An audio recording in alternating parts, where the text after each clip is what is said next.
de la Universidad Central en Quito, doctor Alberto Narváez. Muy buenos días también, colega y médico de este centro de estudios. ¿Cómo está usted? Buenos días.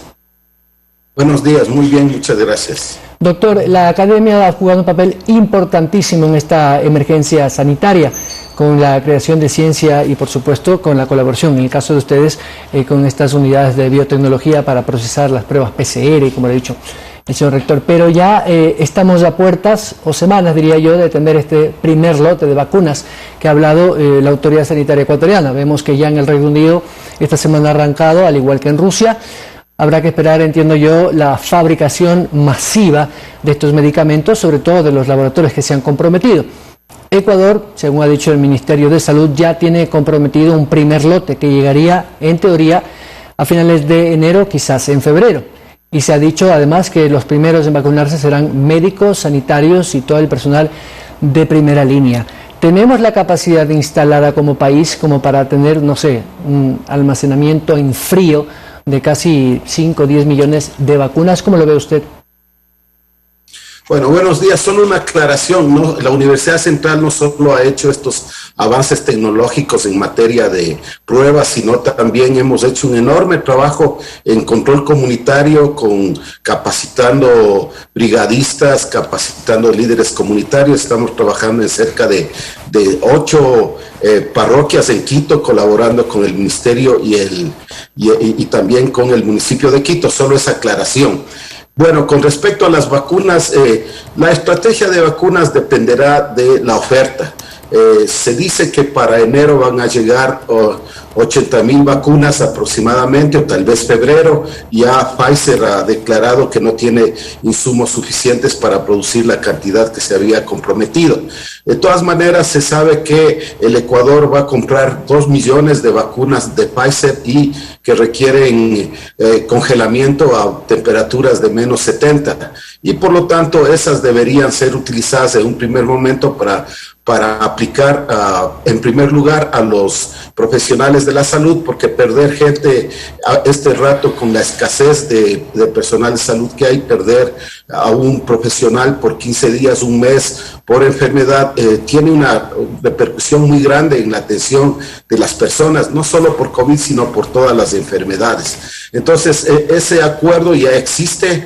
También, en segundo lugar, después cuando haya más vacunas de estas 2 millones que al parecer son las primeras que van a llegar, tendríamos que vacunar a adultos mayores y a personas privadas de libertad, también a personal esencial como policías, choferes y para reducir la muerte, porque el objetivo más importante en esta primera fase es reducir la muerte. Entonces, vacunar a todo adulto mayor y a personas de 50 años y más con factores de riesgo, que son los que más probabilidad de morir tienen por COVID, es una prioridad que tendrá que irse modulando, ¿no? Entonces, de lo que sé, de los 8 millones se van a comprar 2 millones de la vacuna Pfizer y los otros están comprometidos para la vacuna de AstraZeneca. Creo que son unos 2 o 4 millones más, que no requiere una red de frío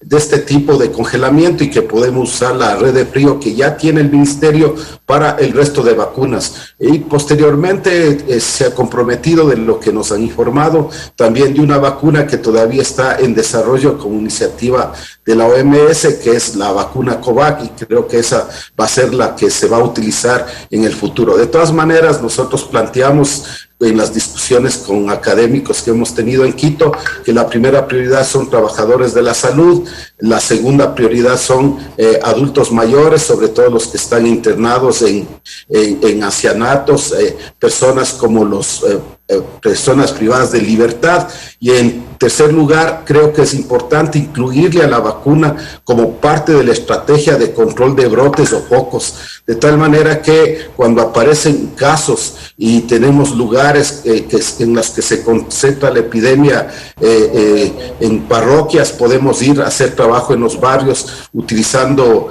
la vacuna como un medio más para el control de focos, y de esa manera poder ir apagando estos focos y reduciendo el riesgo de transmisión. Estas son las 3 estrategias que se deberían aplicar y que estamos planteando usar en la primera fase. Doctor, para que un poco el público pueda entender lo que no es una narración científica, digámoslo así, ¿por qué la vacuna de Moderna, por ejemplo, no necesita 70 grados bajo cero, la de Pfizer sí, o la de COVAX no? Es decir, ¿cuál es la diferencia del tiempo de refrigeración? Bueno, no soy experto, pero los de Moderna han logrado que esta vacuna de ARN mensajero, que es la misma tecnología de Pfizer, introducirle una pequeña cápsula, una nanocápsula, y eso hace que no necesite llegar a menos 70, sino a menos 20. De todas maneras, también es un reto tecnológico de infraestructura que deberemos desarrollar, y estas vacunas seguramente tendremos que aplicarles a nivel urbano, porque a nivel rural va a ser muy difícil. Yo lo que diría es que no debemos casarnos solo con las 3 vacunas comprometidas. Hay otras vacunas como la rusa que que son de adenovirus, sí, igual que la de Oxford, que pueden usarse con la cadena de frío que tenemos.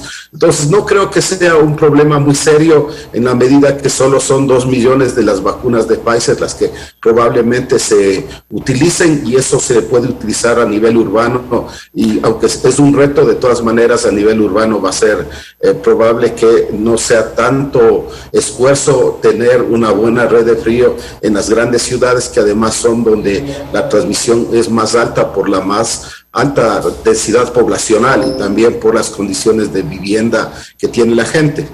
Doctor, le quiero agradecer, pero pregunta final y rápidamente porque estoy contra el tiempo. ¿Cuál es la metodología o cuál es el criterio de selección para saber el grupo prioritario al que se va a atender primero? Porque en otros países vemos que a los ancianos, por ejemplo, o a los niños van a ser la última etapa del grupo etario. No sé, cada país maneja su propio criterio de selección. ¿Por qué Ecuador debería ser primero? Bueno, entendemos que los médicos tienen que, pero ¿por qué las personas de tercera edad y los menores de 18 años? ¿Por qué no las personas que podrían estar entre los, no sé, entre los 20 y los 50 años? Digo yo, ¿cuál es el criterio que se usa para esta priorización? Por 2 razones. Ya en el Ecuador, los grupos de más alto riesgo de morir y de hacer casos graves que necesitan hospitalización son los mayores de 50 años en general. Y mientras más edad tienen, el riesgo de morir es mayor, y uno de los primeros objetivos es reducir el riesgo de muerte y después reactivar la producción. Además es claro que los menores de 50 años tienen en el Ecuador y en el mundo menor riesgo de muerte, y que menos riesgo de muerte tienen son los niños, los escolares y adolescentes. Eso determina que primero cubramos a los que tienen más probabilidad de morir, porque además es un derecho constitucional, el derecho a la vida, si es que hay medios de evitar la muerte, y por esa razón, en el sentido de que la Constitución habla de universalidad y equidad, tenemos que actuar con ese punto de vista, de aplicar a los que más necesitan, en este caso los adultos mayores y también el personal que está altamente expuesto, tanto de salud como de servicios esenciales, ¿no? Doctor Alberto Narváez, le quiero agradecer su tiempo y su explicación, muy gentil.